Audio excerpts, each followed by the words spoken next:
ஓம் ஸ்ரீ கணேசாய நமக. விநாயக புராணம் சாப்டர் 39. கணேசரின் அற்புத லீலைகள். இத்தனை நாட்களாக இல்லாத உற்பாதங்கள் நேருவதைக் கண்ட சிந்துராஜன் ஒற்றர்களை அழைத்து சகல புவனங்களையும் சுற்றி வருமாறு அனுப்பினான். எங்கோ அதிசயம் ஒன்று நிகழ்ந்திருக்க வேண்டுமென்றும் அதன் எதிரொலியாகவே தனக்கு இடது தோளும் கண்ணும் துடித்தன என அவன் சந்தேகித்தான். தன்னுடைய கௌரவத்துக்கு பங்கம் அளிக்கக்கூடிய நிகழ்ச்சி எங்கோ நிகழ்ந்திருக்கிறது என அவன் நம்பினான். அவனால் அனுப்பப்பட்ட வீரர்கள் சகல லோகங்களையும் சுற்றி திரும்பினர். அசுரேந்திரா, திரிசந்தி என்னும் சேத்திரம் ஒன்று இருக்கிறது. அங்கு முனிவர்கள் மத்தியிலே பார்வதியும் பரமேஸ்வரனும் தங்கியிருக்கின்றனர். பார்வதி தேவியார் ஏதோ விரதம் ஒன்று அனுஷ்டித்தாராம். அதன் பலனாக 6 கைகளோடும் 3 கண்களும் கொண்டு ஒரு குழந்தை பிறந்திருக்கிறது. அக்குழந்தையின் பேர் கணேசர் என்பதாம். முனிவர்கள் அக்குழந்தையை பணிந்து வணங்கி பூஜிக்கின்றனர் என்றார் தூதுவர்கள். அதை கேட்ட சிந்துராஜனின் உள்ளம் சிறிது குழப்பியது.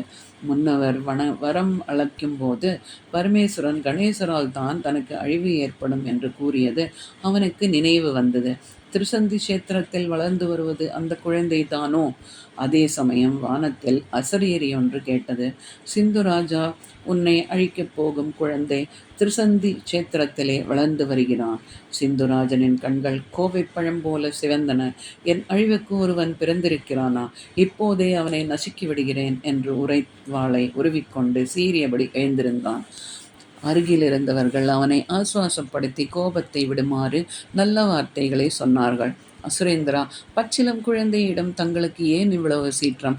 அக்குழந்தை வளர்ந்து பெரியவனாகிய பின்னர் தானே தங்களை எதிர்க்கப் போகிறான். அப்படியே இந்த க்ஷணமே அக்குழந்தையை அழிக்க விரும்பினால் தாங்கள் கொல்ல வேண்டுமா? தங்கள் பணியை தலையாலே செய்ய எத்தனையோ பேர் காத்திருக்கவில்லையா என்றெல்லாம் எடுத்து கூறினார்கள். அவர்கள் வார்த்தைகளும் ஏற்கக்கூடியவையாகவே அவனுக்கு பட்டது. அதுவும் சரிதான். இப்போது நீங்கள் சென்று அக்குழந்தையை எந்த விதத்திலாவது பிறர் அறியா வண்ணம் கொன்றுவிட வேண்டும் என்று உத்தரவிட்டான். கிருத்திராசுரன் என்பவன் கழுகு போல் உருமாறி பறந்து சென்றான். கணேசரை நீராட்டி புத்தாடை அணிவித்து தொட்டிலே அப்போதுதான் படுக்க வைத்திருந்தார் தேவியார். கழுகு உருவிலே வந்த அசுரன் சரையல் என்று பாய்ந்து குழந்தையை கால்களால் கொத்திக் கொண்டு மேலே பறந்தான். அருகில் இருந்த முனிவர்கள் தேவதேவா என்று அலறினார்கள். குழந்தை கணேசரோ கொஞ்சமும் பயப்படாது சிரித்தபடி ஒரு கையால் கழுகின் கழுத்தை வளைத்து பிடித்து நெருக்கினார். பகவானின் பிடியில் சிக்கிய அசுரன் பிழைப்பது எது? விகாரமாக அலறிக்கொண்டு குழந்தையை தேவியின் மடியில் போட்டுவிட்டு நிஜ உருவிலே கீழே விழுந்த உயிரை விட்டான். முனிவர்கள் ஆனந்தத்தால் கண்களிலிருந்து நீர் பெருக பகவானின் அற்புத விளையாட்டை போற்றி புகழ்ந்து பலவாறு துதித்தனர். மற்றொரு சமயம் கேமாசுரன் குசலாசுரன் என்னும் அசுரர்கள் இருவர் எலியைப் போன்று ரூபம் எடுத்து ஒருவரோடு ஒருவர் சண்டை போடுவது போல் ஓடி வந்து குழந்தை மீது விழுந்தனர். குழந்தை கணேசரோ சட்டென்று பூனை உருவாகி எலிகள் இரண்டையும் கடித்து குதறி எறிந்து விட்டார். இன்னொரு சமயம் குரோசுரன் பூனை வடிவை கொண்டு வர பகவான் வேதங்களை தியானித்தார். 4 வேதங்களும் நாயாக வடிவெடுத்து வந்து பாய்ந்து பூனையை கொன்றன. அவர்களது முயற்சியும் போகவே அலாசுரன் என்பவன் முனிக்குமாரனை போன்று வந்து குழந்தைகளோடு விளையாடத் தொடங்கினான். கணேசன் அவனை விளையாடிக்கொண்டே மாய்த்து விட்டார். சிந்துராஜன் தன்னுடைய வீரர்களை கடிந்து கொண்டான்.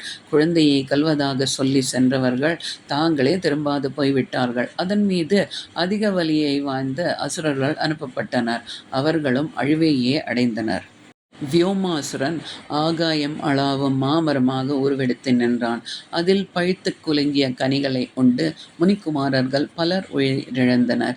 அதை கண்டு கணேசர் மெல்ல அதன் அருகில் ஊர்ந்து வந்து அம்மரத்தில் இருந்த பொந்தினில் நுழைந்தார். உள்ளே அகப்பட்டு கொண்ட பகவான் விஸ்வரூபம் எடுக்க மரம் 2ஆக பிளந்தது. அசுரன் உயிரற்று தரையில் விழுந்தான். எம்பெருமானின் அருளால் உயிரிழந்த முனிக்குமாரர்களும் உயிர் பெற்று எழுந்தனர். சதம கிஷபக்ஷினி என்றொரு அரக்கி, அவள் நாளொன்றுக்கு 100 எருமைகளை சாப்பிடுவதால் அந்த பெயர் அவளுக்கு விளங்கி வந்தது. அவள் அழகிய பெண்ணை போன்று உருவெடுத்து பார்வதியிடம் வந்து தான் தேவஸ்திரீ என்றும் தன் கணவனை சிந்துராஜன் சிறையில் அடிக்கப்பட்டு வருத்துகிறான் என்றும் கூறி கண்ணீர் விட்டாள்.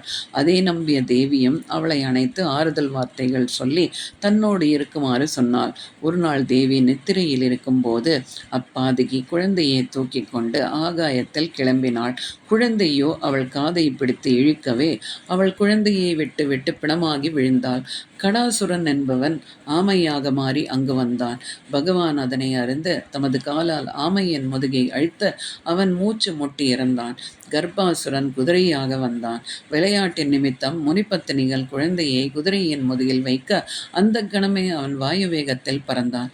கணேசர் அவனை அதே வேகத்தில் விரட்டி சகல புவனங்களையும் சுற்ற செய்து வாயிலே நுரை தள்ள திரும்பவும் திருசந்தி கஷேத்திரத்தில் உள்ள ஆசிரமத்துக்கு ஓட்டி வந்து அவனை பிணமாக விழச் செய்தார். துந்துபி என்றொரு அசுரன். அவன் தான் எப்படியாவது அக்குழந்தையை அழித்து விடுவது என்று உறுதி பூண்டான். ஆலகால விஷத்துக்கொப்பான விஷங்களை நாவல் பழங்களாக உருட்டி எடுத்துக்கொண்டு முனிக்குமாரனை போன்று அங்கு வந்தான். இந்தாடா நாகப்பழம் என்று அவன் குழந்தையிடம் அதை கொடுத்தான். கணேசர் அவற்றை வாங்கி மகிழ்ச்சியோடு புசித்தார். பின்னர் தேவியார் பூஜைக்கு செய்திருந்த மோதகத்தை எடுத்து அவனிடம் நீட்டினார். அதை வாங்கி சாப்பிட்டான் துந்துபி. அந்த கணமே அவன் விஷம் தாங்காது அலறிக்கொண்டு நிஜ உருவை எடுத்து தரையில் விழுந்து புரண்டு உயிரை விட்டான். பகவானுக்கு அளித்த விஷம் அவனையே பலி கொண்டது. அசகாசுரன் என்பவன் மலைப்பாம்பாக அந்த ஆசிரமத்தில் வந்து கிடந்தான். அவ்வழியே வந்த கணேசரை அவன் வாயை பிளந்து விழுங்கினான். பக்கத்தில் இருந்த முனிக்குமாரர்கள் கணேசனை மலைப்பாம்பு விழுங்கிவிட்டதே என்று கத்தினார். அவர்கள் கூக்குரல் அடங்கும் முன்பாகவே கணேசர் அதன் உடலை பிளந்து இரு பகுதிகளாக்கி கொண்டு வெளியே வந்தார். முனிக்குமாரர்கள் மகிழ்ச்சியோடு ஓடி வந்து குழந்தையை அணைத்து கொண்டனர். இன்னொரு சமயம் ரிஷி பத்தினிகள் பார்வதியுடன் அருகிலிருந்த சோலைக்கு குழந்தையை எடுத்துச் சென்று மகிழ்ச்சியோடு பொழுதுபோக்கிக் கொண்டிருந்தனர். கமலாசுரன் என்பவன் பெரிய பட்சி உருக்கொண்டு அவனிடம் வந்தான். அவன் வரும்போதே காற்றில் மரங்கள் ஒன்றோடொன்று மோதுமாறு ஆடின. அதைக் கண்ட ரிஷி பத்தினிகள் நடுநடுங்கிப் போய் குழந்தையுடன் ஆசிரமத்துக்கு ஓடி வந்தனர். கணேசர் தாயின் இடுப்பில் இருந்தபடியே கை நீட்டி அருகில் வந்த பட்சியின் கால்களை பிடித்து இழுத்து பக்கத்தில் இருந்த பாறையிலே மோதினார். அவ்வசுரன் ரத்தம் கக்கி உயிரை விட்டான். வேறொரு சமயம் பீமாசுரன் தேவ சிற்பியான விஸ்வகர்மா போன்று உருவெடுத்து குழந்தைக்கு அன்போடு இரு கால்களிலும் சிலம்பு அணிவித்தான். அச்சிலம்புகள் இரண்டும் இரு அசுரர்கள் என்பதை யாரும் அறியவில்லை. சர்வேஸ்வரனான பகவானுக்கு இது தெரியாது. இரு கால்களையும் அசைத்து அசைத்து காட்டினார். சிலம்புகளின் கொண்டிருந்த அசுரன் மூச்சு முட்ட தெரியாத இடத்தில் வந்து அகப்பட்டு கொண்டோமே என வருந்தினான். கணேசர் கால்களை உதற சிலம்புகள் வெடித்து எதிரில் இருந்த வீமாசுரனை தாக்கி அவனையும் அழித்ததோடு சிலம்பு வடிவில் இருந்த அசுரர்கள் இருவரும் மடிந்தனர். ஒரு சமயம் சிறுவர்கள் குழந்தையோடு விளையாடி கொண்டிருந்தனர். அப்போது மதையானை ஒன்று அங்கே ஓடி வந்தது. அதைக் கண்டு சிறுவர்கள் நாற்புறமும் சிறுதறி ஓடினர். பாலகரான கணேசர் மனதால் அங்குசத்தை வரவைத்து ஏவ யானையின் மத்தகம் விழுந்து விழும்படி அங்குசம் அதை தாக்கி கொன்றது. குழந்தை கணேசருக்கு 2 வயது. வனத்திலிருந்து தடாகத்திலே கூடாசுரன் என்பவன் கொடிய நஞ்சை கலந்து ஆகாயத்திலே மறைத்திருந்தான். அத்தடாகத்திலே நீர் அருந்தியவர்கள் அந்த க்ஷணமே உயிரிழந்தனர். அதிலிருந்து கிளம்பிய விஷ ஆவி பட்டு மரங்கள் செடி கொடிகள் தீந்து விட்டன. பகவான் அதை கேட்டு அத்தடாகத்தை பார்க்க அவர் கருணாகடாட்சத்தால் நீரில் கலக்கப்பட்ட விஷம் அனைத்தும் நீங்கிவிட்டது. மரம் செடி கொடிகள் துளிர்த்தன. நீருண்டு இறந்தவர்களும் பிழைத்து எழுந்தனர். பின்னர் அவர் தமது 3வது கண்ணை திறந்து ஆகாயத்தை பார்க்க அதனின்று எழுந்த ஜுவாலைகளில் அவ்வரக்கன் சாம்பலாயினான். விகிர்தாசுரன் மீனாக உருக்கொண்டு முனிவர்கள் நீராடு வரும் தடாகத்தில் ஒளிந்திருக்க சிறுவர்களுடன் அங்கு வந்த கணேசர் தமது திருக்கரத்தால் அம்மீனை பிடித்து கரையில் எறிந்தார். அசுரனின் ஆவி பிரிந்தது. இதேபோல் மற்றொரு சமயம் கரும்பாசுரன் வானளவாவும் மலையாகி வழியை அடைத்து கொண்டு நிற்க பூங்காரம் செய்தே அவனை பொடியாகும்படி செய்தார். குழந்தைக்கு 4 வயது நடந்து கொண்டிருந்தது. ஒரு நாள் பார்வதி பூஜையில் இருக்கும்போது தம்மிடம் பால் குடிக்க கணேசர் அங்கு வந்தார். பூஜையின் நடுவே வந்து தொந்தரவு கொடுக்காதிருக்குமாறு பார்வதி குழந்தையை கடிந்து கொண்டாள். அதே நேரத்தில் 5 முகங்களோடும் 10 கரங்களோடும் கணேசர் அவள் பூஜிக்கும் சதாசிவமாக உருவெடுத்து அவள் முன்பு நின்றார். அதை கண்ட பார்வதியும், சுவாமி, நான் பூஜிக்கும் தெய்வம் அருகில் இருக்க அம்மகிமையை உணராது நடந்து கொண்டு விட்டேன். எம் பிழையை பொறுத்து அனுகிரகிக்க வேண்டும் என்று வேண்டினாள். கணேசரும் அவ்வுருவை விடுத்து மீண்டும் குழந்தை உருவம் கொண்டார். பார்வதி குழந்தையை வாரி அணைத்து முத்தம் கொடுத்தான். ஒரு நாள் கர்த்தமாசுரன் என்பவன் அங்கு வந்தான். ஆசிரமத்தில் உள்ள சிறுவர்களை வாயில் போட்டு விழுங்கி காது வழியாக வரும்படி செய்து விளையாட்டு காட்டினான். ஒரு சிலர் மூக்கின் வழியாக சென்று வாய் வழியாகவும் காது வழியாகவும் வந்தனர். ஆசிரமத்தில் இருந்த அனைவரும் இந்த வேடிக்கையை ஆச்சரியத்தோடு பார்த்து கொண்டிருந்தனர். கணேசர் தாயின் அருகில் அமர்ந்திருந்தார். உன்னையும் இவ்வாறு வரவழைக்கிறேன் என்று அவரை எடுத்து வாயில் போட்டு விழுங்கினான் அசுரன். மீண்டும் அவரை வெளிப்படுத்தாமல் அவன் எழுந்திருந்தான். முனிவர்கள் முதலானோர் குழந்தையை கொன்றுவிட்டானே என்று கதறினர். அதே சமயம் கணேசர் தேவியின் திருமுகத்திலிருந்து தோன்றி அசுரனை ஓங்கி அறைந்து கொன்றார். அவ்வாறே அடுத்தடுத்து வந்த கடகாசுரன் முதலானோரையும் பகவான் சம்ஹரித்தார். கடகாசுரன் ஒட்டகம் போல் உருவெடுத்து வந்தான். நீழ்நீழ் பிடிக்க வந்தான் சாயாசுரன். சந்தலாசுரன் பந்தாட வந்து பந்து போல் உதைக்கப்பட்டான். தம்மை அழிக்க சிந்துராஜனால் ஏவப்பட்ட அசுரர்களை வதைப்பதோடு பகவானின் திருவிளையாடல்கள் முடிந்துவிடவில்லை. ஒரு நாள் சிறுவர்களோடு கணேசர் அவர்கள் கிரகங்களில் விளையாடிக் கொண்டிருந்தனர். கணேசரின் விஷமம் சகிக்க மாட்டாத முனிபத்தினிகள் அவரை பிடித்து வந்து பார்வதியிடம் ஒப்புவித்து அவரது அற்றூழியங்களை விவரித்து தாங்கள் தங்கள் வீடுகள் கிடக்கும் அலங்கோல நிலையை வந்து பார்த்து செல்லுமாறு சொல்லிவிட்டு திரும்பினார்கள். வீடு திரும்பிய அவர்களுக்கு அங்கே பெருத்த ஆச்சரியம் காத்திருந்தது. அவர்களால் ஒப்புவிக்கப்பட்ட கணேசர் அங்கே விளையாடிக் கொண்டிருக்க கண்டனர். அவ்வற்புதத்தை கண்ட முனிபத்தினிகள் சர்வேஸ்வரனே குழந்தையாக அவதரித்திருக்கிறான் என்று அவனை பூஜித்து பலவித பலகாரங்களை செய்து எடுத்து வந்து கொடுத்தனர். பகவானும் மகிழ்ச்சி கொண்டு அவரவர் குழந்தைகளுக்கு கொடுத்தாலே தாம் புசித்த மாதிரி திருப்தி ஏற்படும் என அருளினார். விஸ்வகர்மா பரசு தாமரை மலர் பாசம் அங்குசம் முதலியவற்றை கொண்டு வந்து பகவானுக்கு சமர்ப்பித்தான். கணேசர் இவையெல்லாம் என்னவென்று கேட்க விஸ்வகர்மா சொன்னார். சர்வேஸ்வரா, என் புத்திரி சமுஞை என்பவளை சூரியனுக்கு மனம் செய்து கொடுத்தேன். சூரிய தேவனின் உஷ்ணத்தை தாங்க மாட்டாது அவள் தன் சாயையை அங்கு விட்டுவிட்டு என் வீட்டிற்கு வந்துவிட்டாள். மனைவியை காணாத சூரியன் அவளை தேடி என் வீட்டுக்கு வந்தான். சமுக்ஞை பெண் குதிரையாக உருவெடுத்து கானகத்துக்கு சென்று விட்டாள். சூரிய தேவனின் உருவத்தை நான் ஆயுதத்தால் கடைந்தேன். அதனால் அவனும் சாந்தமடைந்தவனாய் ஆண் குதிரையாக மாறி அவளை தேடி வனம் சென்றான். இருவருக்கும் அஸ்வினி தேவர்கள் பிறந்தனர். ஆதித்தனை கடைந்தபோது விழுந்த பொடிகளை கொண்டு சூலமும் இவ்வாயுதங்களும் செய்தேன். சூலம் சிவனிடம் இருக்கிறது. மற்ற இந்நான்கையும் தாங்கள் ஏற்றுக்கொள்ள வேண்டும் என்று பிரார்த்தித்தான். கணேசரும் அவன் வார்த்தைகளை மகிழ்ச்சியோடு கேட்டு அந்த ஆயுதங்களை ஏற்றுக்கொண்டார். விருகாசுரன் என்பவர் சென்னாயுருவில் அங்கு வர விஸ்வகர்மாவால் அளிக்கப்பட்ட அங்குசத்தை கணேசரேவ நொழிப்பொழுதில் அது அசுரனை மாய்த்தது. குழந்தைக்கு 7வது வயசில் காசிப முனிவரும் அவரது தர்மபத்தினியான அதிதியும் வந்து பகவானை பணிந்து சென்றனர். காசிப முனிவருக்கு மனைவியர் 13 பேர். அவர்களுள் வினதையும் கத்ருவும் இருவர். இவ்வருவருக்கும் முன்பு பகை இருந்தது. அப்போது கத்ரு அவளை வஞ்சித்து சிறையில் அடைத்திருந்தாள். ஒரு நாள் வினதையின் வீட்டுக்கு கத்ரு வந்தாள். பழைய சண்டையை நினைவில் கொண்டு வினதை அவளோடு பேசாதிருந்தாள். வினதையின் மகன் ஜடாயு அவன் கத்ருவின் தலைமயிரை பிடித்து தெருவில் இழுத்து வந்து தள்ளி, முன்பு தான் என் அன்னையை சிறையை அடைத்து வருத்தினாயே, இப்போது என்னும் என்ன பாக்கி இருக்கிறது, ஏன் இங்கு வந்தாய் என்று கடிந்து கொண்டான். அவமானமுற்ற கத்ரு தன் புத்திரர்களான நாகர்களிடம் சென்று நடந்ததை கூறி பழிக்கு பழியாக ஜடாயுவை பிடித்து வந்து நாகலோகத்தில் சிறை வைக்க வேண்டும் என்று சொன்னாள். அதை கேட்ட நாகர்கள் சீற்றம் கொண்டு பெரும்படையுடன் வினதையின் ஆசிரமத்துக்கு வந்தனர். ஜடாயு, சம்சாதி, சேனன் என்னும் 3 பக்ஷி ராஜாக்களும் கொஞ்சமும் பயப்படாது நாகர்படைகளை சின்னா பின்னாப்படுத்தினர். பறந்து வந்து தாக்கியதால் நாகர்படை தோல்வியுற்று ஓடியது. அதை கண்ட 8 நாகர்களான வாசுகி, அனந்தன், தக்கன், கங்கபாலன், குளிகன், பதுமன், மகாபதுமன், கார்கோடகன் ஆகியோர் அதியுக்கிரமாக வந்து பக்ஷிராஜர்களை தாக்கி அவர்களை சிறைப்பிடித்து சென்றனர். வினதை காசிப முனிவரின் காலில் விழுந்து தன் புத்திரர்களுக்கு ஏற்பட்ட துயரத்தை சொல்லி கதறினாள். சுவாமி, மமதையால் பூரிப்பு கொண்டு அட்டகாசம் செய்ய அந்நாகர்களை வென்று என்னுடைய குமாரர்களை மீட்டு வர சக்தி வாய்ந்த புத்திரன் ஒருவன் பிறக்க அருள் பாலிக்க வேண்டும் என்று பிரார்த்தித்தாள். பிரியே, வருந்தாதே. உன் வயிற்றில் முட்டை உண்டாகும். அதை கணேசர் ஒருவரால் தான் உடைக்க முடியும். அப்போது அதனுள்ளிலிருந்து ஒரு மயில் வெளிப்படும். பகவான் தமது வாகனமாக கொண்டு துஷ்ட நிச்சரம் செய்து உனது புதல்வர்களை விடுவிப்பார் என்றார். அவ்வாறே வினதையின் வயிற்றில் முட்டையொன்று உண்டாகி வெளிப்பட்டது. வினதை அதை மிகவும் பத்திரமாக காத்து வந்தாள். இப்படி இருக்கும்போது ஒரு நாள் கணேசர் வனத்திலே முனிசேஷ்டர்களுடன் விளையாடி கொண்டிருக்கும் போது விசித்திரமான பட்சி ஒன்று அவர்களுக்கு தென்பட்டது. அதை கண்ட கணேசர் அங்கு பிடிக்கலாம் என்று சென்றான்.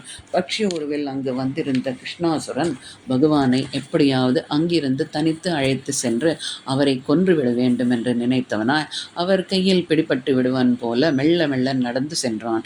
கொஞ்சம் கொஞ்சமாக அவரை மற்ற சிறுவர்களிடமிருந்து பிரித்து தனியாக வெகுதூரம் அழைத்து விட்டு வந்தான். அவன் எண்ணத்தை அறிந்த பகவானும் கோபம் கொண்டு பாசத்தை ஏவினார். அப்போதே அவன் ஆவியை குடித்து மீட்டது பாசம்.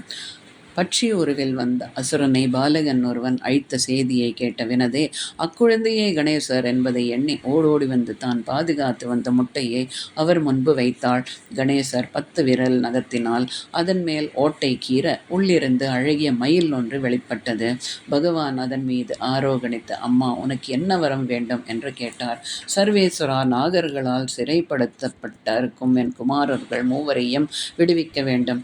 அவர்கள் எக்காலமும் தங்களையே வழிபட்டு வரும் பாக்கியத்தையும் கொடுக்க வேண்டும் என்று பிரார்த்தித்தாள். கணேசர் அவ்வாறே அவள் விரும்பிய வரங்களை அருளிவிட்டு தனது இருப்பிடம் திரும்பினார். அன்று முதல் மயூரேஸ்வரர் என்ற திவ்ய நாமம் அவருக்கு விளங்கலாயிற்று. ஒரு நாள் கணேசர் தமது தோழர்களுடன் மயிலேறி வனத்தில் உள்ள குளத்திற்கு நீராட சென்றார். அப்போது அங்கே வாசுகியின் குமாரி தன் தோழியருடன் நீராட வந்தாள். கணேசரை கண்டு அவரது தெய்வீகமான காந்தியால் கவரப்பட்டு அவரை பணிந்தாள். சுவாமி, தாங்கள் யார் என்பதை சொல்ல வேண்டும் என்று வேண்டினாள். என்னை மயூரேசர் என்பார்கள், பார்வதி பரமேஸ்வரருடைய புத்திரன் என்றார் கணேசர். அதை கேட்டு ஆனந்தித்து அவள், சுவாமி, நான் பாதாள லோகத்தில் இருக்கும் வாசுகியின் புத்திரி. தாங்கள் அடியாளின் கிரகத்திற்கு வந்து நான் செய்யும் பூஜைகளை ஏற்றுக்கொள்ள வேண்டும் என்று பிரார்த்தித்தாள். வினதிக்கு தாம் கொடுத்த வாக்கு நிறைவேற சமயம் நெருங்கிவிட்டதென்பது அறிந்து கணேசர் தோழர்களை தடாக கரையிலேயே நிறுத்திவிட்டு அவளோடு நாகலோகம் சென்றார். அங்கே வாசுகியின் புத்திரி அவரை உபசாரத்தோடு அழைத்து சென்று ஆசனம் அளித்து பூஜை செய்தாள். பின்னர் கணேசர் வாசுகியின் சபைக்கு சென்றார். வாசுகி அவரை வரவேற்று உபசாரம் ஏதும் செய்யாமல் அலட்சியத்தோடு அமர்ந்திருந்தான். அதனால் சீற்றம் கொண்டவராய் கணேசர் அவனது தலையிலே இருந்த ரத்தினத்தை பறித்து கொள்ளவே அவன் சக்தி இழந்தவனாய் மூர்ச்சித்து விழுந்தான். அங்கிருந்தவர்கள் பயந்து 4 பக்கங்களிலும் சிதறி ஓடினர். பின்னர் கணேசர் சிறையில் அடைக்கப்பட்டிருந்த ஜடாயு, சம்பாதி, சேனன் 3 விடுத்து அவர்களிடப்பிடம் திரும்பி மாறு அனுப்பி வைத்தார். அதற்குள் மூர்ச்சை தெளிந்து எழுந்த வாசுகி தன் வீரர்களுடன் வந்து எதிர்க்க அவனை நொடிப்பொழுதில் அடக்கி தமது விரலுக்கு மோதிரமாக அணிந்து கொண்டார் கணேசர். சபையில் நடந்த விவரங்களை அடைந்த ஆதிசேஷன் பெரும் சீற்றத்தோடு எழுந்தான். அவனுக்கு வந்திருப்பது சர்வேஸ்வரன் என்பது தெரியவில்லை.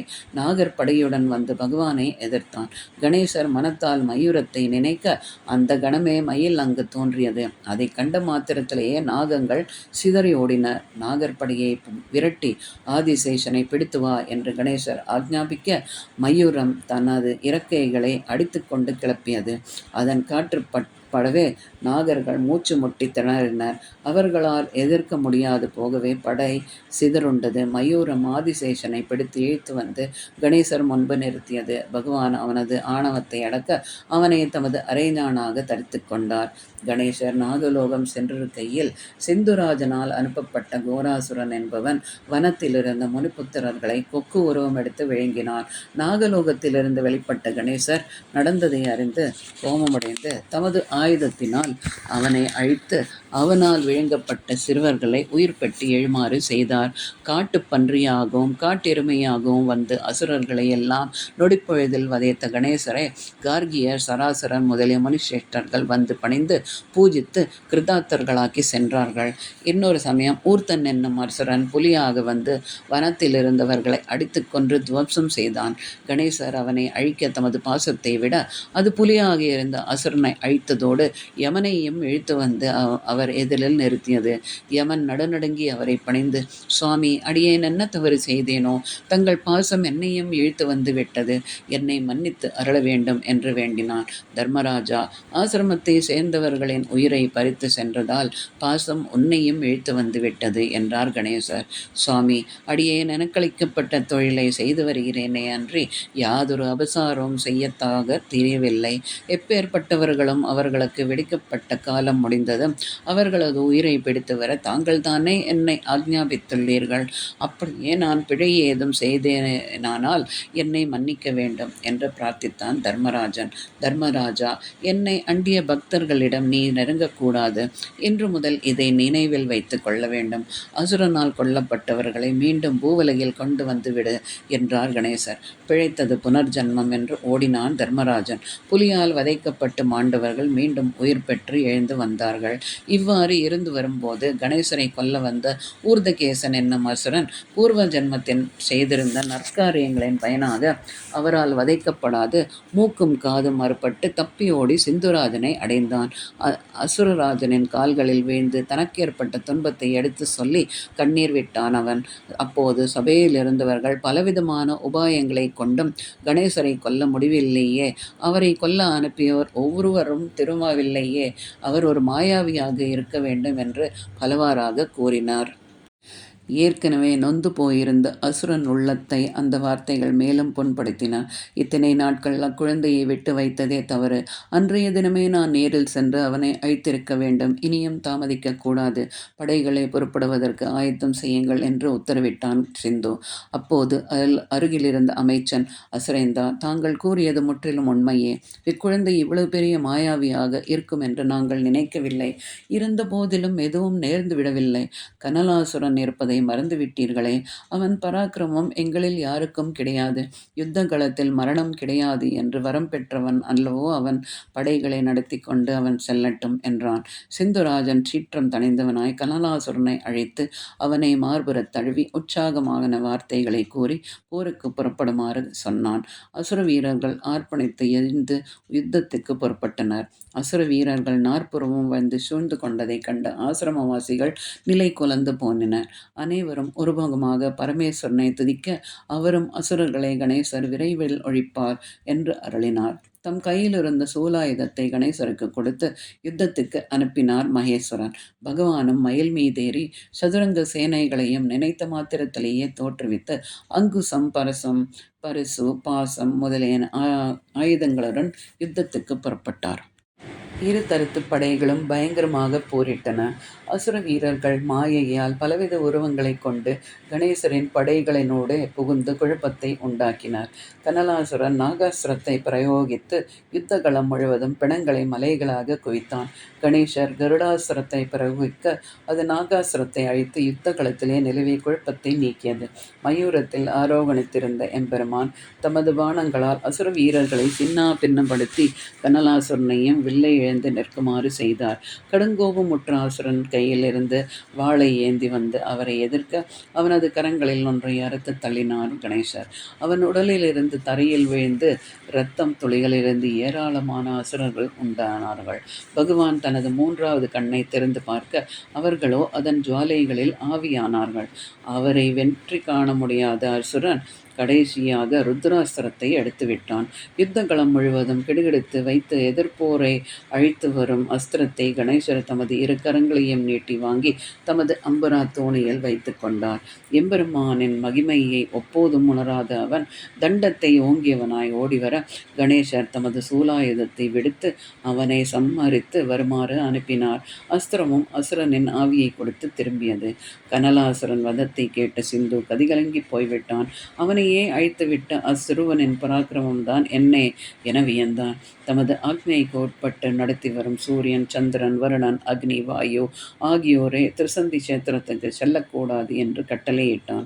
அவன் கட்டளைக்கு பயந்து அவர்களும் அங்கு செல்லாது இருந்தனர். அதனால் திருசந்தி சேத்திரத்து முனிவர்கள் மிகுந்த துன்பங்களுக்கு ஆளானார்கள். சூரோதயம், சந்திரோதயம் கிடையாது, அக்னி கிடையாது, வருணன் இல்லாததால் நீர் கிடையாது, வாயு வீசாததால் காற்று இல்லை. முனிவர்கள் பகவானை பிரார்த்திக்க கணேசர் தமது விழிகளை திறந்து உற்று பார்த்தால் வலது விழியிலிருந்து சூரியன், வாயு, மேகங்கள் தோன்றினர். இடது விழியிலிருந்து அக்னி, சந்திரன் முதலானோர்கள் தோன்றினர். சிந்துராஜனின் கொடுமைகள் நாளுக்கு நாள் அதிகரிக்க பகவான் தானே அவனை தேடிப் போக எண்ணினார். அவன் உள்ளத்தை அறிந்த மகேஸ்வரனும் 7 கோடி பூத வீரர்களை தோற்றுவித்து அவரது உதவிக்கு அனுப்பி வைத்தார். கணேசர் மயூரத்தில் ஏறி சுப்பிரமணியர், நந்திதேவர், வீரபத்ரன் முதலானோர் உடன் வர சிந்துராஜனின் கண்டக நகரை நோக்கி புறப்பட்டார். அசுரராஜனின் நகரத்தை நெருங்கியதும் தமது படைகளுடன் கணேசர் போய் இறங்கி யுத்தத்துக்கு முன்பாக அவனிடம் தூது அனுப்ப ஆலோசித்தார். எதிரிகளிடம் தூது செல்பவர் எத்தனையோ லட்சங்கள் பொருந்தியவனாக இருக்க வேண்டும். சிறிதும் பயப்படாது அசுரன் சபைக்கு சென்று அவர்களிடம் தனது கட்சிக்கு நன்கு எடுத்து சொல்லி தனது விருப்பத்துக்கு எதிராளியை இணங்க செய்யும் திறமை கொண்டவனாக இருக்க வேண்டும். ஆத்திரவசப்பட்டு நிலைமையை மேலும் மோசம் அடையும்படி செய்யக்கூடாது. அதற்கு ஏற்றவர் நந்தி தேவரை என தீர்மானித்து அவரை தூது அனுப்பினார். அசுரனின் சபையை அடைந்த நந்தி தேவர் அவருக்கு தாழ்ந்தவன் தான் அல்ல என்பதை எடுத்துக்காட்ட மனத்தினால் பார்வதி பரமேஸ்வரை தியானித்து அசுரன் அமர்ந்திருக்கும் ஆசனத்தை விட ஒரு பிடி உயரமாக இருக்கும்படியான ஆசனத்தை அடைந்து அதில் ஏறி அமர்ந்தார். அப்போது சிந்துராஜன் அவரை பார்த்து, அடே நீ யார்? எதற்காக இங்கே வந்தாய் என்று கேட்டான். அசுரேந்திரா, நான் மயூரேஷரால் அனுப்பப்பட்ட தூதுவன். என் பெயர் நந்தி. எத்தனையோ அரிய தவங்களை செய்து எளிதில் கிட்டாத வரங்களை பெற்றிருக்கும் நீ அவற்றை தகாத வழியில் உபயோகித்து வருகின்றாய். உன்னை சேர்ந்தவர்களும் உனக்கு தகுந்த புத்திமதிகள் கூறாது உன்னை தகாத வழிகளிலே செலுத்தி வருகின்றனர். தேவர்களுக்கும் முனிவர்களுக்கும் சொல்லுண்ணா துன்பங்களையும் அழித்து வருகின்றாய். தேவர்களை அவமதித்து அவர்களை சிறையிலே போட்டு பூட்டி வைத்திருக்கிறாய். இந்த காரியங்கள் உன்னை அழிவுக்கு இழுத்து செல்லுகின்றது என்பதை உனக்கு யாரும் எடுத்து சொல்லவில்லை.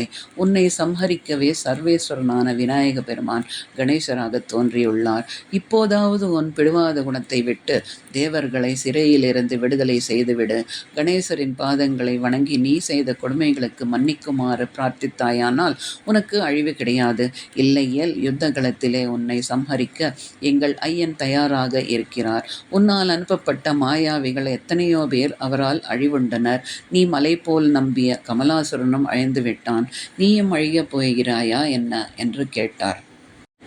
அவர் வார்த்தைகளினால் கடும் கோபம் கொண்ட சிந்துராஜன் அவரை பார்த்து கனல் தெறிக்க விழிகளை உருட்டி கலகலவென்று ஏராளமாக சிரித்தான். என்ன சொல்லுகிறாய்? அந்த சிறுவன் என்னை அழித்து விடுவானா? கொசுவுக்கு சமமான அரக்கர்களை அழித்துவிட்டால் என்னை அழித்து விடுவான் என்று எண்ணினாயா? அவ்விதம் கனவு கூட காண வேண்டாம். திரும்பி சென்று எங்கள் வலிமையை அச்சிறுவனுக்கு எடுத்து சொல்லி திரும்பி ஊருக்கு போக சொல். நீ தூதுவனாக வந்ததால் உயிருடன் திரும்புகிறேன். இல்லையேல் என் சபைக்கு வந்து என்னை அவமதித்தவன் உயிரோடு திரும்பிய இல்லை என்றான் அசுரன். அதனால் வெகுண்டு எழுந்த நந்திதேவர் கோபத்தோடு, அடே சிந்து, உண்மையை உணராது பேசுகிறார். நான் தூதுவன் என்ற முறையில் வந்ததால் உயிரோடு திரும்பி செல்ல அனுமதிக்கப்பட்டதாக கூறுகிறாயே, அந்த கட்டுப்பாட்டில் தான் நானும் திரும்பி செல்கிறேன். இல்லையேல் இந்த க்ஷணமே உன்னை சாம்பலாக்கியிருப்பேன். என்னுடைய சக்தியை கொஞ்சம் பார். என்னை போல் எத்தனையோ பேர் இருக்கிறார்கள். அப்படி என்றால் சர்வேஸ்வரனான கணேசரின் மகிமையை எடுத்து சொல்ல வேண்டியதில்லை என்று ஹுங்காரம் செய்தார். அதன் வேகத்தில் சிந்துராஜரின் அரண்மனையே கிடுகிடுவென்று நடுங்கியது. ஆசனங்களில் அமர்ந்திருப்பவர்கள் தலை குப்புற கீழே வீழ்ந்தனர். சிந்துராஜன் தடுமாறி விழப்போனவன் மெல்ல சமாளித்துக் கொண்டான். பின்னர் நந்திதேவர் அங்கிருந்து ஆகாயமாக புறப்பட்டு கணேசரிடம் வந்து சேர்ந்தார். சிந்துராஜன் உடனடியாக வீரர்களை தயாராகும்படி உத்தரவிட்டான்.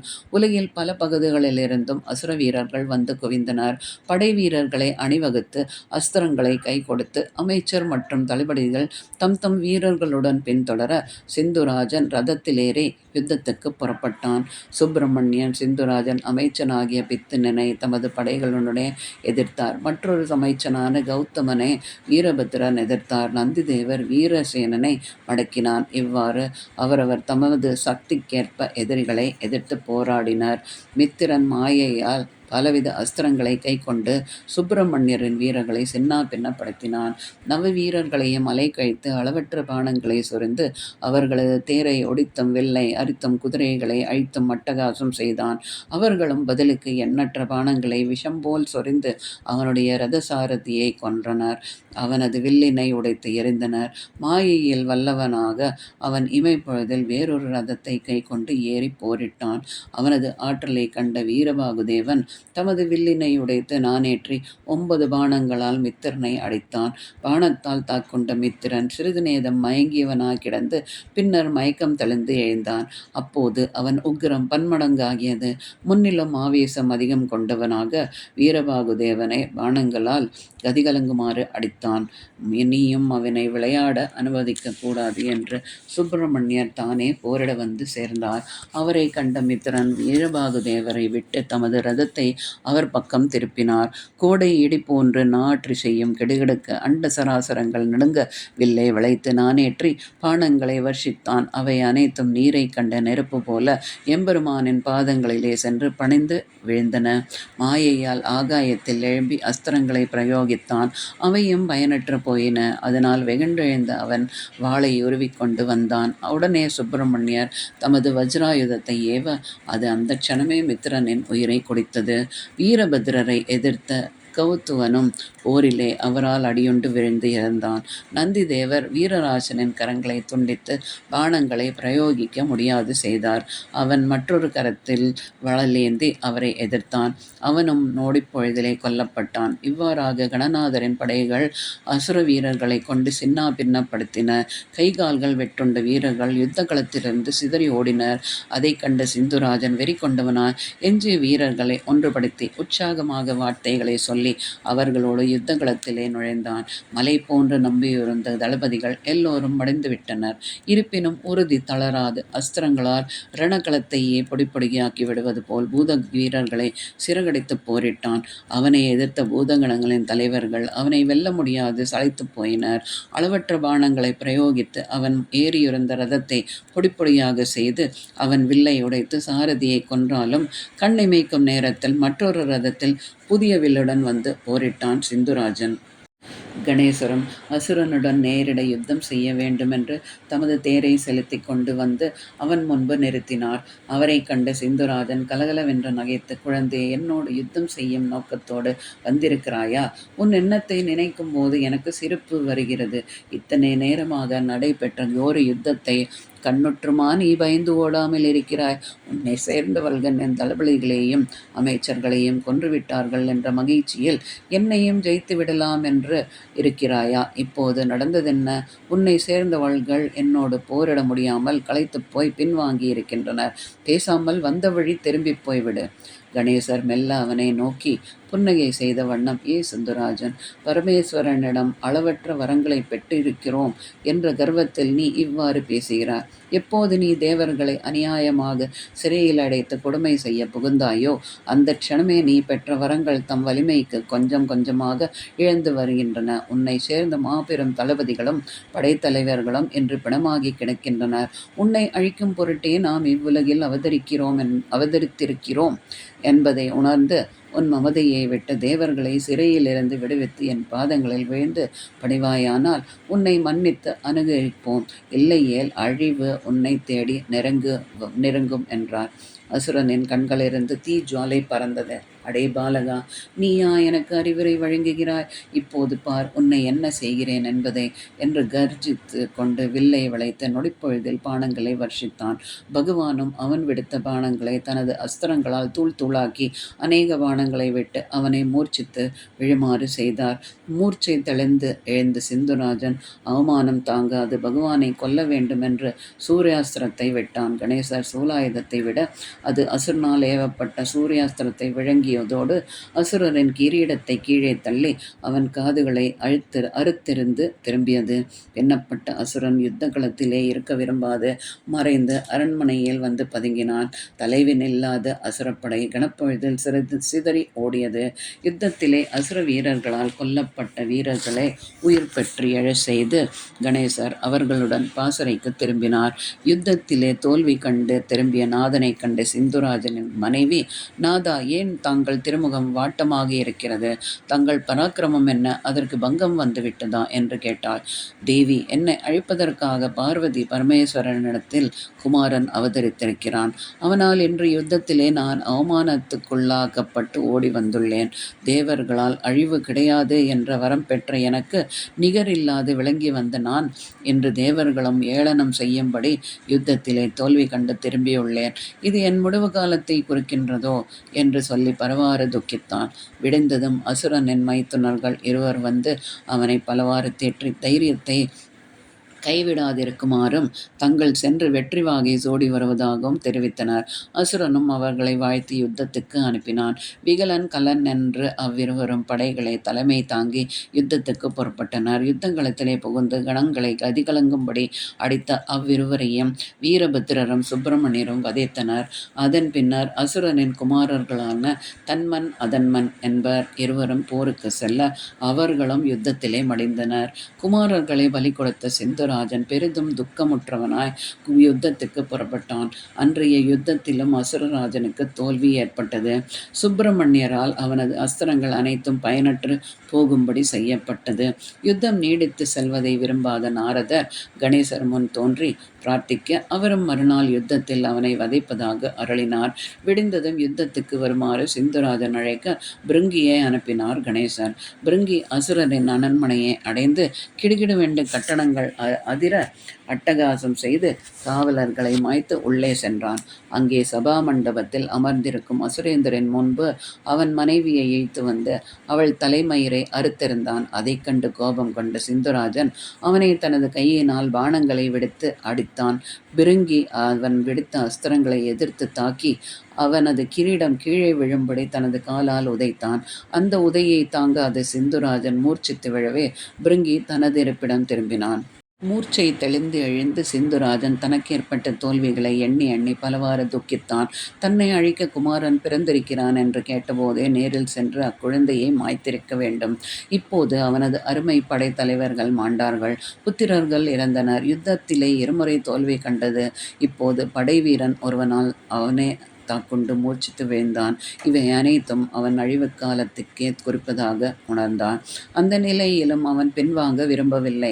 தேவர்களை சிறையிலிருந்து விடுவித்து கணேசரை சரணடைந்தால் அவன் இழந்த பெருமையை மீண்டும் பெறலாம். ஆனால் தேவர்கள் அவனை எள்ளி நகையாடுவார்களே. ஆகவே போரிட்டு கணேசர் கையால் இருப்பதே மேல் என்று முடிவுக்கு வந்தான். அரண்மனையை விட்டு நேராக யுத்தங்களத்துக்கு வந்த சிந்துராஜன் தன்னை எதிர்க்க வந்த பூதங்களங்களை நோக்கி, நான் உங்கள் யாருடனும் போரிடத் தயாராகவில்லை. என்னை அழிப்பதற்காக இப்பூவுலகில் அவதரிப்பதாக சொல்லப்படும் அக்குமாரனுடனேயே எதிர்க்க விரும்புகிறேன். எங்களில் யாராவது ஒருவர் என்று அழிந்தாக வேண்டும். அச்சிறுவனை அழைத்து வாருங்கள் என்றான். கணேசரும் புன்முறுவலோடு அவன் அருகே வந்தார். அவரை கண்ட மாத்திரத்திலேயே தன்னோடு பிறந்த சக்கராயுதத்தை எடுத்து கணேசரை அழைத்து வருமாறு பிரார்த்தித்து விட்டான். கணன் வேகமாக அந்த சக்கரம் தீப்பொறிகளை கக்கி கொண்டு வந்தது. கணேசரை நெருங்கிய அஸ்திரம் தமது உக்கிரத்தை அடக்கி கொண்டு அவரை மும்முறை வலம் வந்து அவரது பாதங்களில் சேர்ந்தது. இதை பார்த்த அசுரன் மிகவும் சீற்றம் கொண்டு சூலத்தை விடுத்தான். கணேசர் தமது பரிசை விட 2 ஆகாயத்திலே மோதிக்கொண்டனர். சூலாயுதத்திலிருந்து எண்ணற்ற அசுரர்கள் தோன்றவே பரிசுவிலிருந்து பூதகணங்கள் தோன்றி அவர்களை அழித்தனர். இவ்வாறு அவர்கள் விடுவித்த பல்வித அஸ்திரங்கள் ஒன்றையொன்று தாக்கி பலவாறு யுத்தம் செய்தன. கடைசியில் பகவான் சூலாயுதத்தை எடுத்துவிட அது அசுரனை நெருங்கி அவன் மார்பை பிளந்தது. சிந்துராஜன் யுத்த களத்திலே விழுந்து இறந்தான்.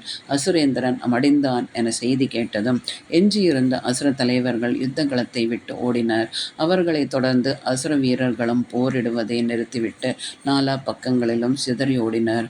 கணேசர் வீரபத்திரரை அழைத்து அசுரராஜனின் பட்டணத்தில் நுழைந்து சிறையில் இருக்கும் தேவர்களை விடுவிக்குமாறு ஆக்ஞாபித்தார்.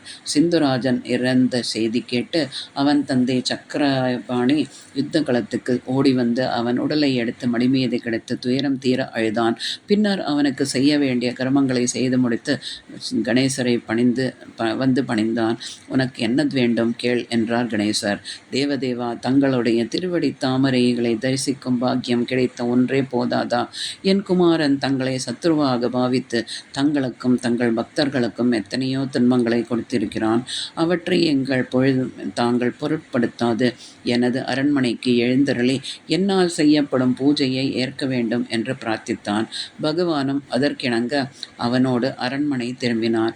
அரசன் பகவானை நியம நிஷ்டைகளுடன் பூஜிக்க முடிவில் கணேசர் சித்தி புத்தியோடு சிங்கவாகனத்தில் ஆரோகணித்தவராய் அவர்களுக்கு காட்சி தந்தார். அரசே, உன் குமாரன் இத்தனை காலமாக உலகம் முழுமைக்கும் துன்பமே விளைவித்தான். இனி நெடுங்காலம் நீ மக்களுக்கு நன்மையே செய்து ஆட்சி புரிந்து வந்து முடிவில் என் திருவடிகளில் சேர்வாய் என்று அருளி மறைந்தார். விஷ்ணு பிரம்மாதி தேவர்கள் எம்பெருமானை துதித்து வணங்கி அவரது கிருபாகராட்சம் பெற்ற தம் தம் இருப்பிடம் திரும்பினர். விநாயக பெருமானின் அருள் பெற்ற சக்கரபாணி அநேக வருடங்கள் குடிகளுக்கு நன்மை செய்வதையே தனது குறிக்கோளாக கொண்டு எம்பெருமானிடத்தில் பக்தி குன்றாது ஆட்சி புரிந்து வந்தான். விந்திய தேசத்திலே மசிபாதினி என்ற பட்டணத்தை தூமாசுரன் என்னும் அசுரன் ஆண்டு வந்தான். அவன் பரமசிவனிடம் புகுந்த பக்தி கொண்டு அவரை தியானித்து அவருடைய அடியார்களை அன்போடு ஆதரித்து வந்தான். அவன் அசுர குலத்தில் பிறந்தவனாயினும் பூர்வ ஜன்மத்தில் நற்காரியங்களை செய்த புண்ணியத்தால் மக்களிடையே அன்பு பூண்டு அவர்களுக்கு ஒரு குறைவும் வராது ஆட்சி புரிந்து வந்தான். அவனுக்கு உதவியாக சிந்தாமணி, தர்மமூர்த்தி, சம்பாதி, விபுலன், நிஷ்காமன், புத்திமான், வித்துரூபன், ஓட்டன் ஆகிய 8 நந்திரிகள் இருந்து வந்தனர். 5 மனைவியோரோடும் 4 குமாரர்களுடனும் சகல சௌபாகியங்களையும் அடைந்து அனைவராலும் போற்றப்பட்டு வந்தான் அவன். இவ்வாறு இருக்கும்போது ஒரு சமயம் அவனுடைய அரண்மனைக்கு பிருகுமுனிவர் தமது சிஷ்யர்களுடன் வந்து சேர்ந்தார்.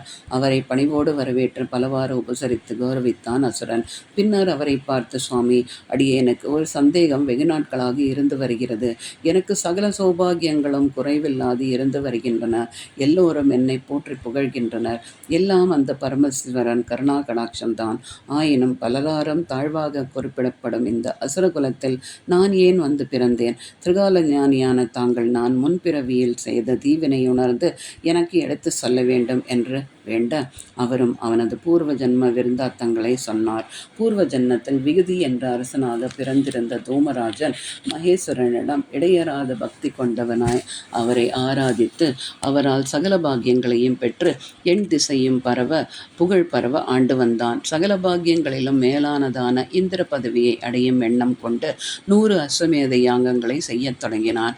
பகவத் பிரசாதம் பெற்ற அவன் 99 யாகங்களை ஒரு குறைவும் இல்லாது நடத்தி முடித்து 100வது அஸ்வமேக யாகத்தை செய்யும் ஏற்பாடுகளில் இறங்கினான். அந்த யாகத்தை அவன் முடித்து விட்டானால் இந்திர பதவி அவனை தானாகவே வந்து அடைந்துவிடும். பதவிக்கு மோசம் வந்து விட்டதை அறிந்த இந்திரன் என்ன செய்வதென்பது தெரியாது தவித்தான். அரசனோ மகேஸ்வரன் அருளை பெற்றவன். அவனுடன் போரிட்டு அவன் யாகத்தை என்பது இயலாத காரியம். ஏதாவது உபாயத்தை கொண்டுதான் அவன் யாகத்தை நடைபெறாது செய்து அவன் முயற்சி தடைப்பட்டு போகும்படி செய்ய வேண்டும் என்று அந்த உபாயம் என்ன என்பதை அறிய முடியாது தவித்தான் இந்திரன். அந்த சமயத்தில் நாரத முனிவர் அவனை தேடி வந்தார். முனிவரை வரவேற்று உபசரித்த இந்திரன் அவரிடம் தனக்கு ஏற்பட்டுள்ள அபாயத்தை எடுத்து கூறி தன்னை காப்பாற்றுமாறு பிரார்த்தித்தான். நாரதர் அவனுக்கு உதவுவதாக வாக்களித்து விகுதிராஜனின் யாகசாலைக்கு புறப்பட்டார். கை கால்கள் தட்டு தடுமாற கோலூன்றி நடந்து வரும் அந்தணரை கண்ட விகுதி அவரை வரவேற்று தனது யாகசாலைக்குள் அழைத்து வந்து ஆசனம் கொடுத்து உபசரித்தான். சுவாமி, தாங்கள் யார்? அடியேனை தேடி வந்த காரணம் என்ன? தங்களுக்கு என்ன வேண்டும்? தாராளமாக சொல்லுங்கள். தங்களுக்கு வேண்டியதை நான் தட்டாது அளிக்கிறேன் என்றான். அரசே, என் பெயர் சிவசன்மன் என்பது. உன்னிடம் ஒரு முக்கிய காரணம் பற்றி வந்தேன். இத்தனை காலமாக தவத்தில் ஈடுபட்டு கடும் பிரம்மச்சரியத்தை அனுஷ்டித்து வந்து நான் இனி கிரகஸ்தாசிரமத்தை அனுஷ்டிக்க ஆசைப்படுகின்றேன். உன் பொண்டாட்டியை எனக்கு அளிக்க வேண்டும் என்று கேட்டார் அந்தரனாக வந்திருந்த நாரதர். அந்த வார்த்தையை அரசனை திடுக்கிட வைத்தன. நடக்கக்கூடாத காரியம் ஒன்றில் அவன் அபேட்சை வைத்திருக்கிறாரே என மனம் வருந்தினான். சுவாமி, தாங்கள் என்னை சோதிக்கின்றீர்களா? பிறர் மனைவியின் மீது இச்சை கொள்வது தர்ம நெறிக்கு புறம்பானது என்பதை தாங்கள் அறிவீரே. என்ன காரணம் பற்றி இவ்வாறு கேட்டீர்கள்? தங்களுக்கு வேறு என்னதான் வேண்டும் என்றான்.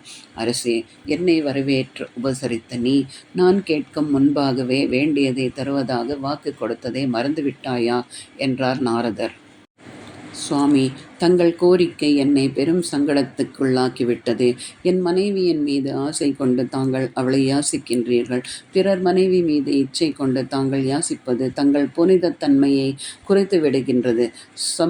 சத்பாத்திரமில்லாத தானம் அளித்தால் அதன் பலன் பிரதிகூலமாகத்தான் இருக்கும்.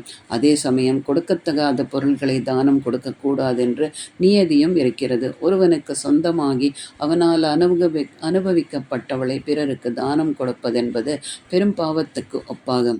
நாரதர் அரசனின் வார்த்தைகளுக்கு குறுக்கிட்டு பேசினார். அரசே, எனக்கு ஓர் ஆர்வத்தை உண்டாகிவிட்டு இப்போது மறுப்பதென்பது தகாத காரியமாகும். நான் வந்தபோதே மறுத்திருந்தால் அது வேறு விதமாக இருக்கும். வேண்டியதை தருவதாக என் உள்ளத்தில் ஆசையை கிளப்பிவிட்டு இப்போது பின்வாங்குவது என் அந்தஸ்துக்கு இழுக்காகும். மேலும் நீ யாகம் செய்ய புகுந்தவன் என்பதை மறந்துவிடாதே.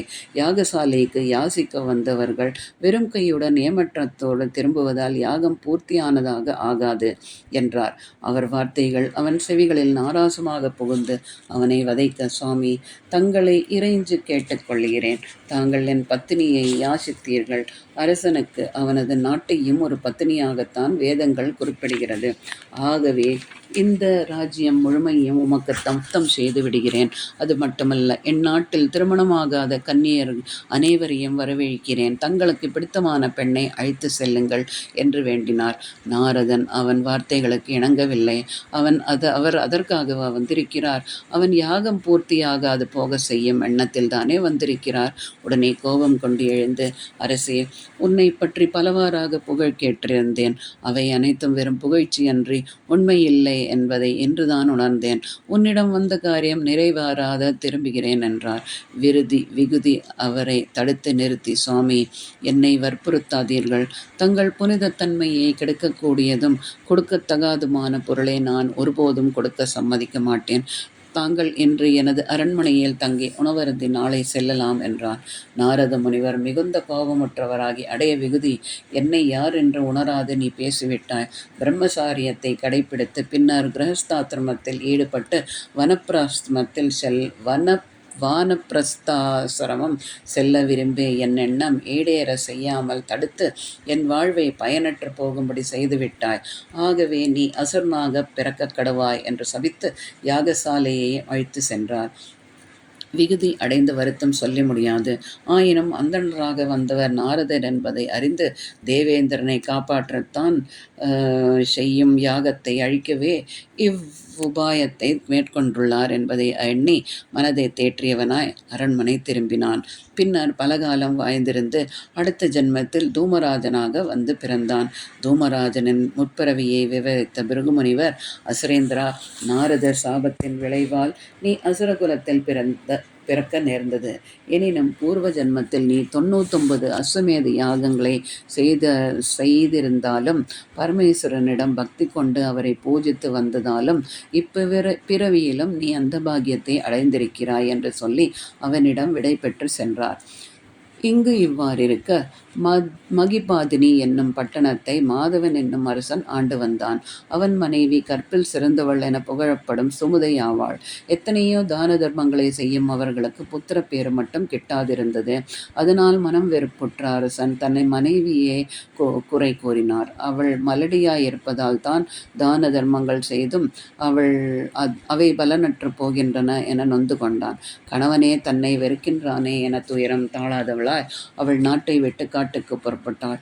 அங்கு கடுமையாக விரதம் இருந்து தவத்தின் மகிமையால் புத்திரபாகியம் பெற்று திரும்புவது இல்லையேல் துஷ்ட மிருகங்களுக்கு இரையாக அங்கேயே தங்கிவிடுவது என உறுதியோடு அவள் வனத்துக்கு வந்து கடுமையான தவம் மேற்கொண்டாள். அன்னா ஆகாரமின்றி நித்திரை இல்லாது மனத்தை பகவானிடமே ஒருமுகமாக செலுத்தி நாராயணனை குறித்து தவம் செய்தாள். அவளை சுற்றிலும் புற்களும் புதர்களும் மண்டி வளர்ந்து அவளை மறைத்தன. முடிவில் மகேஸ்வரரான விநாயக பெருமான் அவள் தவத்துக்கு மெச்சி அவள் தியானிக்கும் விஷ்ணுவாக அவள் முன்பு தோன்றி, பெண்ணே, உனக்கு வேண்டியதை கேள், தருகிறேன் என்றார். சுவாமி, எனக்கு புத்திர வாக்கியம் இல்லாததால் என் கணவரே என்னை வெறுக்கத் தொடங்கிவிட்டார். அதனால் மனம் நொந்து இத்தவத்தை மேற்கொண்டேன். தேவரீர் என்னிடம் திருக்குமாரராக அவதரிக்க வேண்டும் என்பதே என் கோரிக்கை என்று பிரார்த்தித்தாள். அவள் வேண்டுகோள் விரைவிலேயே நிறைவேறும் என அவர் அனுகிரகித்து மறையவே சுமுத்தை அளவற்ற மகிழ்ச்சியால் பூரித்தவளாய் தன் நகரம் திரும்பினாள். பகவத் கடாட்சம் பெற்ற அவளை சுற்றிலும் ஒரு பிரகாசம் ஜொலித்தது. அவள் வருவதை அறிந்த நகர மாந்தர்கள் எதிர்கொண்டு சென்று அவளை வரவழைத்து அழைத்து வந்தனர். கானகம் சென்று மனைவி தவம் முடித்து அதியாச்சரியமான பிரகாசத்தோடு திரும்புகிறாள் என்பதை அறிந்த மாதவன் பல்லக்கை அனுப்பி அவளை ராஜ உபசாரத்தோடு அழைத்து வருமாறு செய்தான். சுமுதை கணவனை பணிந்து காட்டிலே நடந்த விருந்தாந்தங்களை வார்த்தைகளை சொல்லி பகவான் அனுகிரகம் செய்ததையும் தெரிவித்தாள். தம்பதிகள் இருவரும் மகிழ்ச்சியோடு காலம் கடத்தி வருகையில் சுமுதை கருவுற்றாள். அவள் உதரத்திலிருந்து விநாயக பெருமானின் விருப்பத்துக்கேற்ப நாராயணன் கருவாக வளர்ந்து வந்தார். அவ்வாறு இருக்கையில் அசுரகுலத்தில் பிறந்த தூமராஜன் விருப்பத்திற்கேற்ப அண்டை ராஜ்யங்களை வென்று அடிப்பணிய செய்ய வேண்டும் என்ற நோக்கத்தோடு படைகளுடன் யுத்தத்துக்கு புறப்பட்டான். நீதி நெறி வழுவாது ஆட்சி புரிந்து வரும் அரசன் இவ்வாறு திடீரென்று படையெடுப்பான் என அவர்கள் எதிர்பார்க்கவில்லை. நடுநடுங்கி அவனது வீரர்களை எதிர்க்க சக்தியற்றவர்களாய் பகவானை சரணடைந்து அவனை துதித்தார்கள். தூமராஜன் படைகளுடன் புறப்பட்டு செல்லும்போது ஆகாயத்தில் அசுரீரை ஒன்று எழுந்தது. அசுரராஜனே, இத்தனை நாட்களாக நீதி நெறி வழுவாது நீ ஆட்சி புரிந்து வந்தாய். இப்போது உன் மனம் மாறி பேராசை கொண்டு அயல் நாடுகளை கைக்கொள்ளும் எண்ணத்தில் யுத்தத்துக்கு புறப்பட்டு விட்டாய். உன்னை அழிக்க பகவான் சுமுதை வயிற்றிலே உருவாகி வருகின்றார். அதை கேட்டு அசுரராஜன் பதைபதைத்து விட்டான். இத்தனை நாள் பாரெங்கும் புகழ் தான் ஆட்சி புரிந்து வந்திருக்க இப்போது இவ்வாறு விரக்கத்தக்கதாக நடந்து கொண்டு விட்டோமே என மனம் குழம்பினான். அவன் அமைச்சர்களில் ஒருவனான தர்மமூர்த்தி, அரசை ஏன் கலங்குகிறீர்கள்? உங்களை அழிக்க பகவான் அவதரிக்கிறார் என்றால் தாங்கள் நீதிமுறை தவறி நடக்கத் தொடங்கிவிட்டீர்கள் என்ற காரணத்தினால் தானே. அவரையே நாம் பூஜித்து வணங்கினால் அவரால் அழிவு ஏற்படுவதற்கு பதிலாக நமக்கு அவரது அருள் பூரணமாக கிட்டும் என்றார். ஒருவனுக்கு கெட்ட காலம் நெருங்கி வரும்போது அவனுக்கு நல்லதை எடுத்து சொல்லி அவனுக்கு நன்மையை சொல்பவர்கள் மிகவும் அரிது. அவன் உள்ளப்பாங்கிற்கு ஏற்ப கெடுதலான காரியங்களையே கூறி அவ்வழியிலேயே அவனை நடத்தி செல்பவர்கள்தான் அதிகம் அவனை சுற்றி இருப்பார்கள். அவ்வாறே தர்மமூர்த்தி சொன்ன வார்த்தைகள் அரச தர்மத்திற்கு அப்பாற்பட்டவை என மற்ற மந்திரிகள் கூறி அரசனின் மனதை மாட்டினார்கள். அசுரகுலத்தில் பிறந்த தாங்கள் மகேஸ்வரனிடம் இடைவிடாத பக்தி பூண்டு அவரது கிருபா கடாட்சம் பெற்றுள்ளீர்கள். தங்களுக்கு அழிவு என்பது கிடையாது. சகல லோகங்களிலும் தங்கள் கீர்த்தி பரவி இருக்கிறது. தேவர்களும் தங்களை கொண்டாடுகிறார்கள். அப்படி இருக்க தங்களுக்கு ஒரு சத்துரு பிறக்கப் போகிறான் என்பதே கேட்பதற்கு விசித்திரமாக இருக்கிறது. அப்படியே ஒருவன் பிறப்பானாகிலும் அவன் பிறந்து வளர்ந்து ஆளாகி வரும் வரை நாம் காத்திருக்க வேண்டுமா என்ன? இப்போதே சுமுதை வயிற்றில் உருவாகும் கருவை அழித்துவிட்டால் தங்களுக்கு எதிரி என்பதே இல்லாது போய்விடும் என்றார்கள். அம்மந்திரிகளின் வார்த்தைகளை கேட்டு போராத காலம் நெருங்கிவிட்டதன் விளைவாக தூமராஜன் அதுவே சரி என்று எண்ணி சேனாதிபதியான வித்ருமனை அழைத்து, நீ இப்போதே நாட்களுடன் சென்று சுமுதை வயிற்றில் உருவாகி வரும் கருவை அழித்து திரும்பி வா என உத்தரவிட்டான். வித்ருமன் வீரர்களுடன் ஒருவரும் அறியா வண்ணம் மாதவனின் அரண்மனையை நுழைந்து நித்திரையில் ஆழ்ந்திருந்த அரசனையும் அவன் மனைவியையும் கட்டிலோடு தூக்கிக் கொண்டு காட்டுக்கு வந்தான். தனக்கு நேரே இருக்கும் அபாயத்தை சிறிதும் உணராது நிம்மதியாக தூங்கும் சுமுதையை பார்த்ததும் வித்ருமனின் உள்ளம் நெகிழ்ந்தது. மலரை போன்று மென்மையாக இருக்கும் அப்பெண்ணை எவ்வாறு கொல்வது என உள்ளம் தடுமாறினான். பெண்களை கொல்வது மகாபாகம், அதிலும் கர்ப்பவதியை கொல்வது அதிலும் பெரும் பாவம். என்ன செய்வதென்று தெரியாது அவன் தவித்தான். அரசனின் கட்டளைகளை நிறைவேற்றாது திரும்பி சென்றானால் தூமராஜன் அவனை கொன்று விடுவான். இப்படி இரு விதங்களாலும் சங்கடப்பட்டு கொண்டு அவன் தவித்து கொண்டு நிற்கும் போது தூங்கிக் கொண்டிருந்த சுமுதை கண் விழித்தாள். நாற்புறமும் இருள் மண்டி கிடக்கும் கானகத்திலே நடுவிலே இருப்பதைக் கண்டு திடுக்கிட்டு எழுந்து உட்கார்ந்தாள். நாயகன் பக்கத்திலே அயர்ந்து நித்திரை செய்ய தங்களை கானகத்தில் நடுவே கட்டிலோடு கொண்டு வந்து வைத்திருப்பதையும் வீரர்கள் சூழ வித்ருமன் எதிரில் நிற்பதையும் கண்டு சுமுகை கணவனை எழுப்பினாள். அப்போது வித்ருமன் அவர்களை பணிந்து, அரசே, நான் தூமராஜன் சேனாபதி. என் பெயர் வித்ருமன். எமது அரசனை அழிக்க வல்ல கரு தங்கள் மனைவியாரின் திரு உதரத்தில் வளர்ந்து வருவதாக கேள்விப்பட்டு அக்கருவை அழிக்குமாறு ஏவப்பட்டு வந்துள்ளேன். நான் தங்கள் இருவரையும் அரண்மையை விட்டு காட்டிற்கு கொண்டு வந்து விட்ட போதிலும் கர்ப்பவதியான தங்கள் பத்தினியை எவ்வாறு கொல்வது என்று சங்கடப்பட்டு கொண்டு இருக்கும்போது அவர்கள் கண் விழித்து தங்களை எழுப்பிவிட்டார்கள் என்றான். வித்ருமன் கூறியவற்றை கேட்ட சுமுகை நடுநடுங்கி, ஐயா, அசுரனை அண்டியிருந்தாலும் தங்கள் உள்ளத்தில் இரக்கம் என்பது இருப்பதானது உங்கள் பூர்வ ஜன்ம பலனால் தான். தயவு செய்து எங்களை இங்கே விட்டுவிட்டு திரும்பி சென்று உங்கள் அரசனிடம் அவனுக்கு திருப்தியான வார்த்தைகளை சொல்லிவிடுங்கள் என்று வேண்டினாள். அம்மா, தங்கள் கோரிக்கையை ஏற்க முடியாதிருக்கிறது. அரசன் ஆணையை நிறைவேற்றாது செல்வேனாகில் அவனால் கொல்லப்படுவேன் என்பது நிச்சயம் என்றான் வித்ருமன். சுமுகை கண்களில் நீர்வடிய வனத்திலே பகவானை தியானித்து, கருணாமூர்த்தி, ஆபத்து வந்துள்ள சமயத்தில் எங்களை கைவிட்டு விடாதே என்று பிரார்த்தித்தாள். அதே சமயம் வனத்திலே எண்ணற்ற வீரர்கள் தோன்றினர். அவர்கள் பல பல ஆயுதங்களை கொண்டு வித்ருமனுடன் வந்து வீரர்களை எதிர்த்து அவர்களை அழித்து வித்ருமனையும் நிராயுதபாணியாக்கி மறைந்தனர். வித்ருமன் தப்பி பிழைத்து ஓடி வந்து தூமராஜனிடம் நடந்ததை விவரித்தான். அதை கேட்ட அரசன் மிகுந்த கோபம் கண்டு, அரண்மனையிலேயே அவளை கொன்று அவள் உதரத்தில் வளர்ந்து வரும் கருவை அழித்திருக்க வேண்டிய நீ காரியத்தை கெடுத்து குட்டிச்சுவராக்கி விட்டாயே என்று அவனை கடிந்து கொண்டு தன் உடைவாளால் அவன் தலையை சேதித்து விட்டான். அப்போது அமைச்சர்களில் ஒருவன், அரசே, தங்கள் முயற்சி தடைப்பட்டது நல்லது என்றே கொள்ளலாம். காப்புவதியாக இருக்கும் சுமுதையும் அவன் கணவனான மாதவனும் நமக்கு எதிரிகள் அல்ல. அவர்களிடம் நமக்கு விரோதம் கிடையாது.